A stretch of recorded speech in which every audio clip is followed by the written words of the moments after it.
Hey, everybody. Hope you are all doing well today. Just wanted to welcome you to the ClearPath Leadercast. Today, we are going to be focusing on three myths about business planning. And this is only our second time streaming live, both into our YouTube channel as well as into our Facebook group here. We've got a lot of new members in the Facebook group, so I want to take a moment to welcome all of you.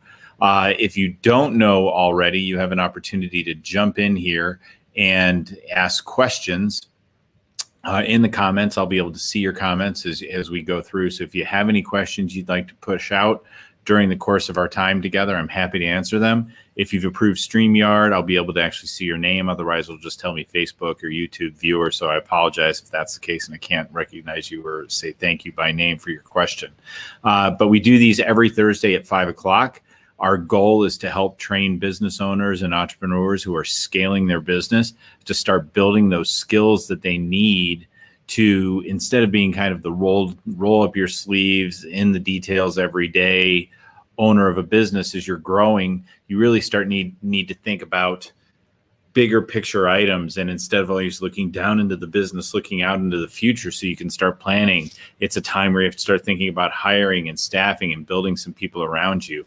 And that's really what we're here to do through both the ClearPath Leadercast and our upcoming program, which we're kicking off February 22nd, the Entre CEO Leadership Academy, where we're going to be really jumping in and helping you build the skills and the knowledge that you need to transition from being that day-to-day business owner to the CEO of your company and getting that CEO mindset built and thinking like a CEO around your business. It's absolutely great of people where they are, but as your business grows, you need to change with it. You need to be someone else, not the person you have been, but be a new person who's looking at the business very differently. And that's what we're all about here. I personally struggled through many times in my career of having to get out of that mindset of being deep in the details and moving up and thinking forward. Not losing track of the details, because we need that. We need to know what's going on in the business, but we have to find ways to do that we can do that in chunks, so we can spend a lot of our time thinking about the future. The higher up and the bigger we go, the further out into the future we need to look about where we think we might need to be. We won't always see the future clearly, and there's always things that come up out of nowhere and may give us a good punch in the face, but that's not why we need to be prepared for these things one way or another. So we always are looking to the future as owners and executives and CEOs especially. So that's what we really want to focus on. For those of you who have been in our ClearPath Leaders Forum or joined us last night in our live training, our boot camp that we did, we still have that offer available for you to jump in and be an early sign-on to our program, where we can give you both a 10% discount if you schedule a consulting call with me at clearpathcoaches.com/consult call. If you get that scheduled today, just get it scheduled today. It doesn't matter when we actually have the call, but if you get it scheduled today, we'll give you a 10% discount on our 12-month program, the Entre CEO Leadership Academy, where we're really going to position you and poise you to become the leader that you aspire to be, running the company you've always dreamed of. We all got into these entrepreneurial opportunities to start looking at ourselves for freedom. Maybe we were in corporate America and that was great and we learned a lot, but we really are looking for freedom. And then suddenly we find ourselves handcuffed into the details. So how do we transition out of that? Our program is going to help you get there. You can always sign up. We're always taking people into the program, but if you want to get that 10% discount, schedule that appointment with me today. So enough of that right now. For those of you who have not been to this before, my name is Craig Anderson. I am the president and founder of ClearPath Coaching and Consulting. I spent over 25 years in corporate America working for Fortune 500 companies, leading national divisions and teams that grew those businesses. And where I was really interested and fascinated, I am not a guy with a business degree. I'm a guy with a master's degree in educational leadership and a business degree, or an English degree, and a bachelor's degree in English. So I was very keen on learning how to be a business leader. And I was very focused on what made those Fortune 100 companies successful, what allows them to stay as Fortune 100 companies and have that ongoing success. And so much of it is that attention to detail, that focus on people and process and planning, so that they're really tight around how they're getting things done. They forecast the future, they plan for the future, they're thinking through options. And that's why they're so successful. And I was really curious to see, how can you scale that approach to business to the small business work? And I had an opportunity to spin out a business from a not-for-profit where we were a wholly owned subsidiary, and had an opportunity to apply those lessons and find the tools that would allow me to have that focus on planning and process and people at scale, because I certainly couldn't afford hundreds of people to do all that work for me like the big companies do. So I've taken those lessons, and after we grew that business from under $500,000 in revenue to $5 million in revenue in just 3 years, where we were named a great place to work here in Indianapolis, where the company was based, I was able to transition out of that opportunity when we sold the business, and really for the first time in my life, work with owners of businesses and executives to help them build up their skills to become the leader they always aspired to be. And that's why I started ClearPath Coaching and Consulting. So that's the story of kind of how we got there. If you're not already in our community on Facebook, we would really love to have you join us there. If you're one of our viewers over on the YouTube channel, please pop over and join us in the ClearPath Coaches, ClearPath Leaders Forum. It's easy to join. Just go to clearpathcoaches.com/community, and you'll be able to jump right in, get signed up for our group, and enter into the discussion there. I'm always in there to answer questions you have. So we would really love to have you there and be part of that group. So let's dive into today's content, where we're talking about the 3 big myths around business planning. Business planning is not a sexy topic. It's not something that people jump out of bed saying, man, that's what I always wanted to do, was build a plan for my business. And there's a lot of misunderstanding of what we really mean when we're talking about a plan for the business, and a lot of bad information around what plans are, and so many companies that build these massive plans that nobody ever looks at again. So we're really going to look at 3 big issues that I hear when I talk to people about thinking about business plans. I hear from the solopreneurs who don't think they need it because, hey, man, I'm just a solopreneur. Or the growing companies that just don't feel like they're big enough where they need a plan. Or the ones that are so big that they've built plans that are just completely unwieldy. So, I think it's really important to look at these different myths. And I've had conversations with people at all levels where they deal with these myths about what it is. And as a matter of fact, today I was just talking to somebody about a $1 billion company that doesn't even really have much of a plan put together. The CEO doesn't really have a plan that's communicated across the organization, both vertically and horizontally through the organization, so everybody's on the same page. And that's a really tough place to be. They're so focused on the politics of external to the organization and dealing with their board that things just aren't getting done, and they're not really seeing the problem. So these things can be, they're a problem if you're a $1 billion company. If you're not paying attention to the details, they're a really big problem if you're a solopreneur too. So let's talk about these different levels of what you need. So solopreneurs will tell me, well, I don't need a plan. It's just me, man. I'm just doing my thing. And you don't need a big plan when you're a solopreneur, but you need a plan. You need to be thinking about, what are the things that I'm going to do? What is, we really, no matter which of these levels we're looking at, it's important for you to have a plan that focuses on 5 areas. You really want to have a vision of what it is that you're building, what your company is going to look like in 3 years. Even if you're a solopreneur, you want to have a vision of where you're going, that North Star that drives your business forward. You want to have a mission. There was a reason you started the business. Part of it may have been you wanted freedom. Part of it may have been you wanted to always work for yourself. But another part of that equation is that, what I did this to solve a problem. I saw an opportunity. I saw a problem that needed to be fixed, and I was ready to step in and step up and fix that problem.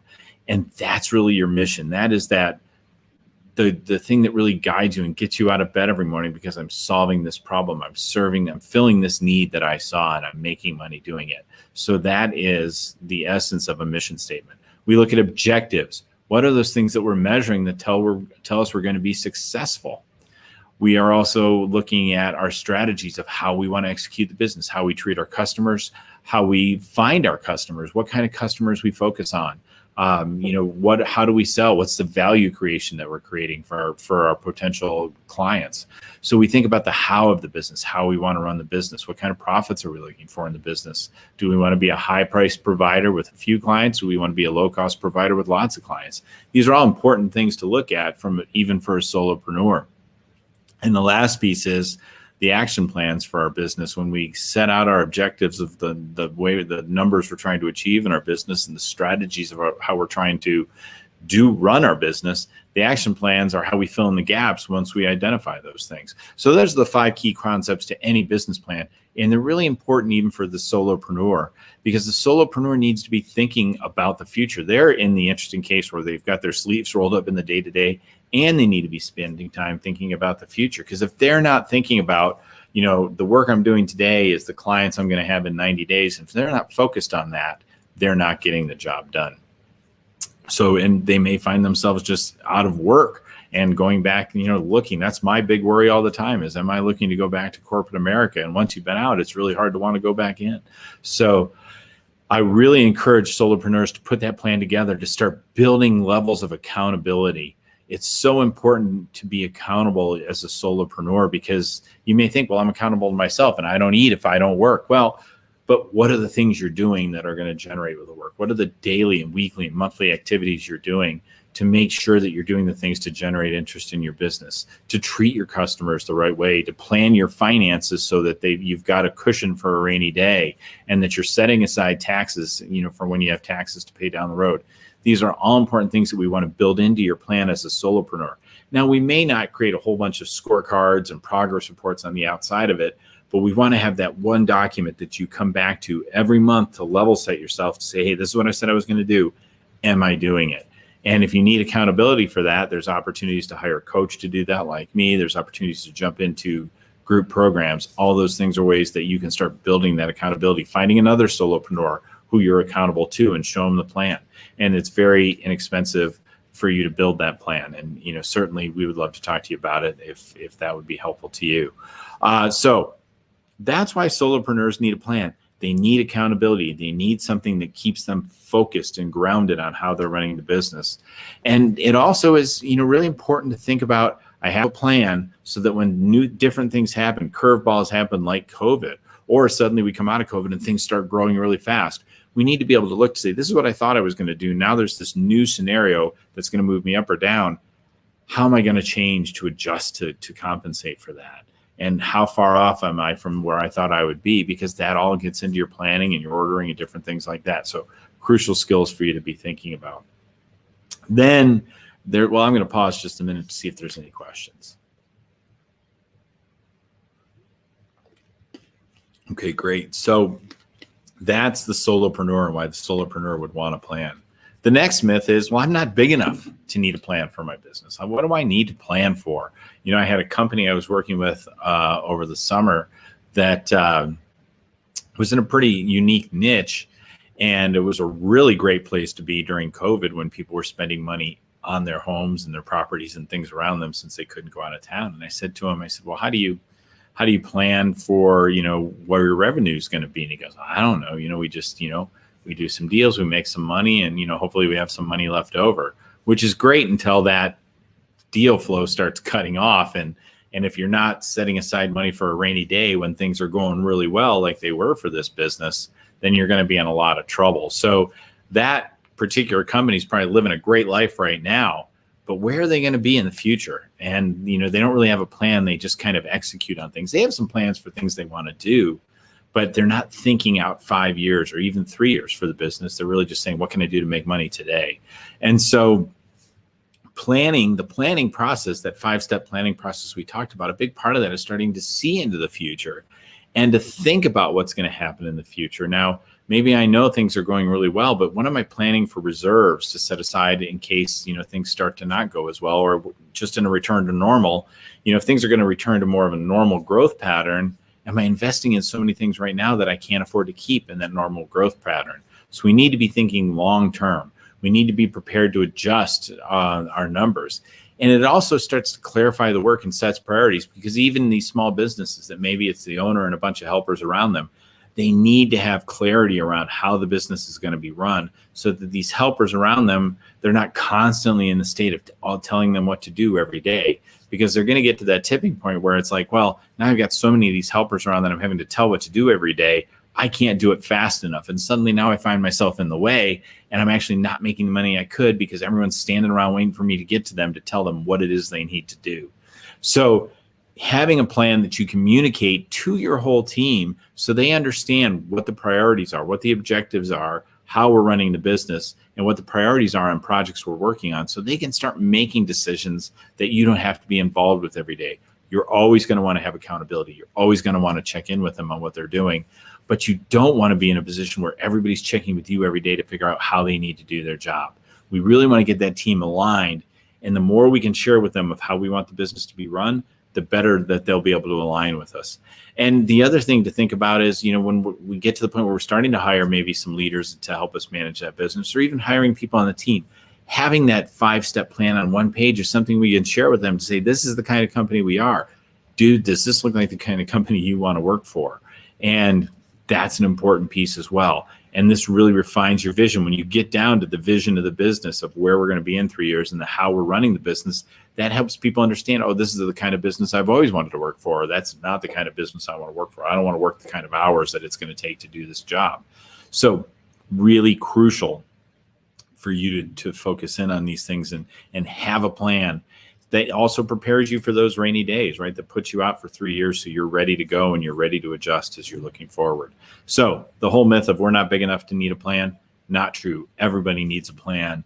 Now there you may have a plan that you put together, and you may have a series of scorecards and progress reports that you're checking in, even with yourself every month. Just some more detail behind the scenes of, all right, if I'm going to hit that number, what does it look like? First, maybe I work back from my annual number to quarters and then to months.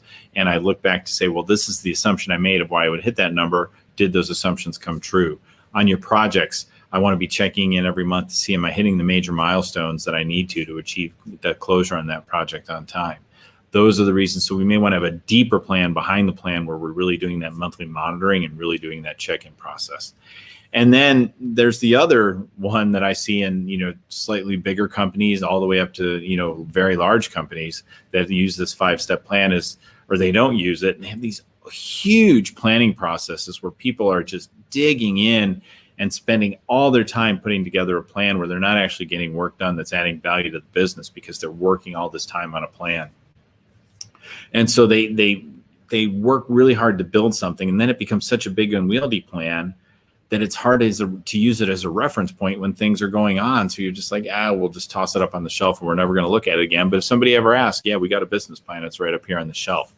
The other thing is, I see businesses that, the top, and I will be very clear on this, that the business decisions of where the vision is for the business reside with the owner of the business, and you set the vision, you set the direction, you set the objectives. But you also want to make sure you're checking in the organization for a reality check on some of these things and make sure you're not making incorrect assumptions, because if you're not in the day-to-day or you're less in the day-to-day, you may not really have a good understanding of what it's going to take to do certain things. So you want to lay all this out and then do a check-in point with everybody in the organization or the key people in the organization. Because one of the things we want to do with our plan as our business grows is we may have the business owner's plan, but then if they start building a team of leaders around them, we're going to create another layer of plans underneath them on one page with that 5-step process.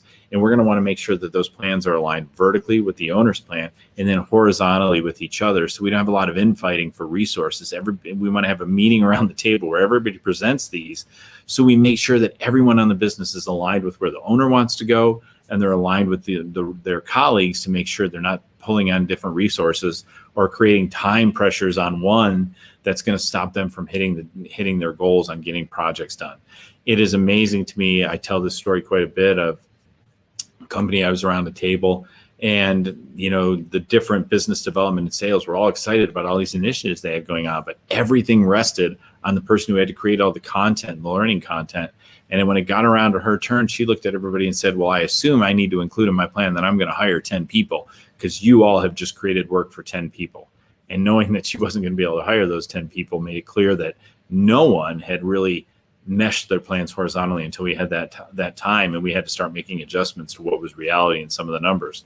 So it's really important that we have these discussions. I was at one time when I was working for one of these Fortune 100 companies where they had a big retreat on this big plan that the senior folks had put together to really go from, 18 million in revenue to 30 million in revenue in 15 months or something. I was thinking it was 15 to 30 in 18 months. And so they had this big plan. They brought everybody in for this big meeting to kick it all off. There were shirts, there was all kinds of great stuff.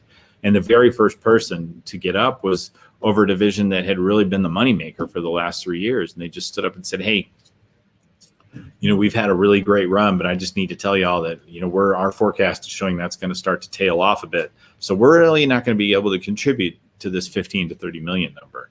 And that just cast a pall over the whole audience. But no one had really checked with them to see, can we expect this to still grow in this trajectory? And it's amazing that this can happen in big companies, but it did. And that big company is no longer with us today as a result of that kind of thinking.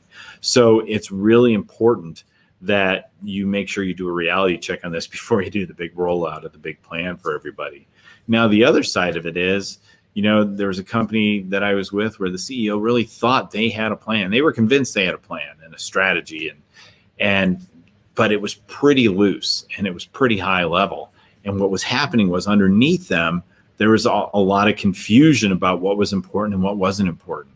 And people competing for resources and saying, well, I'm doing this, well, I'm doing that. And there was just all this kind of dissension and frankly, stress trying to figure out where to push and pull. And it wasn't a real pleasant place to work. And a lot of people were getting frustrated. And there was a COO that was brought on and everybody kind of brought their baggage to them and so there was a big meeting, two full day meetings to really build a plan. And after the first day, lots of great stuff on the charts where we really started getting focused in on the things that we were going to do and the things that we weren't going to do.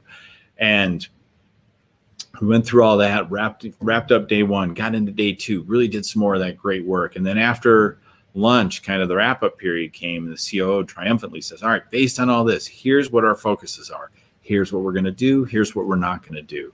Here's our priorities. Here's our objectives that we're trying to achieve. We had started to have this really clear vision of where we wanted to be in 3 years for the business. And then that same CEO sat down and said, well, this is great, but I don't want to rule out any possibilities that might come along. So I want to leave this pretty open. And you could just see the energy in the room dissipate. You could just see the people just kind of slump because we finally had clarity and then it was ripped away from us. So this clarity is something that clarity of goals builds alignment. When you have horizontal and vertical integration between your owner and the teams, it's really an energizing force. And it doesn't have to be a big, complicated process to do. This is something you can put together these plans in, 4, 5 to 6 hours per person of invested time to do it. And you can start getting that clarity around goals. You can start getting it where everybody's rowing the boat in the same direction. And that's really the energy that you want to have. You don't want to leap out of bed and run into the office every day, but you don't want to be dejected. You want to be part of a team that's all rowing in that same direction and not veering all over the place. And business owners, that's your obligation, is to create that environment for your teams. So what we do is we work with you to put this plan on one page. We also, as your growing business owner, we're really going to teach you all the things that you really need to do to really start growing into the role of a CEO. And it all starts, the first place we start with is really getting to know yourself better. But then it also starts with putting this plan together for your business and putting it together on one page so the plan is easy for you to communicate. That's what you want. You want something that you can communicate effectively and easily to your entire team. So that builds that energy and that gets everybody wrapped around and focused on that common goal. And that's what I saw in those Fortune 100 companies that were really successful. That one I talked about with the bad situation, they got bought by a company that had it together. And that's where you really started to see that focus and growth change. So all these myths that a solopreneur doesn't need a plan, my business isn't big enough to need a plan, or I've seen these big plans and they don't work.